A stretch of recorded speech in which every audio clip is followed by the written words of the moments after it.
70 கோடி மக்களின் சொத்தை வெறும் 21 பணக்காரர்கள் மட்டுமே வைத்திருப்பதுதான் பாஜக மாடல் என மக்கள் நீதி மய்யத்தின் கட்சித் தலைவர் கமல்ஹாசன் விமர்சித்துள்ளார். கோவை சூலூர் பகுதியில் மக்கள் நீதி மய்யம் தலைவர் கமல்ஹாசன் திமுக வேட்பாளர் கணபதி ராஜ்குமாரை ஆதரித்து பிரச்சாரம் மேற்கொண்டார். அப்போது பேசிய அவர், நடக்கவிருக்கும் தேர்தல் இரண்டாவது சுதந்திர போர் என கூறினார். சரியாக வாக்களித்தால் ஜூன் 4ஆம் தேதிதான் விடுதலை நாள் என அவர் குறிப்பிட்டு பேசினார். 70 கோடி மக்களின் சொத்தை வெறும் 21 பணக்காரர்கள் மட்டும் வைத்திருப்பதுதான் பாஜக மாடல் எனவும், ஏழையின் சிரிப்பில் இறைவனை காண்பதே திராவிட மாடல் எனவும் கமல்ஹாசன் விமர்சனம் செய்தார். பாஜக மாடல் வர்சஸ் திராவிட மாடல், அப்படித்தானே மல்யுத்தம் செய்து விளையாட்டு பார்க்கிறீர்கள்.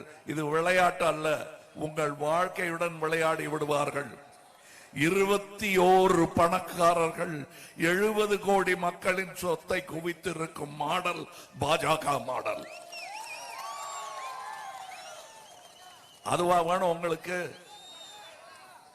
ஏழையின் சிரிப்பில் இறைவனை பார்க்கும் இந்த மாடல் தான் நல்ல மாடல், இந்தியா பின்பற்ற வேண்டிய மாடல்.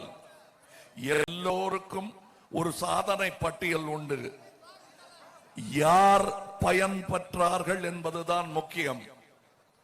உள்ளூர் பணக்காரனை உலக பணக்காரனாக்குவது சாதனை அல்ல, கடைநிலை ஏழையை கடை தேற்றுவதுதான் சாதனை.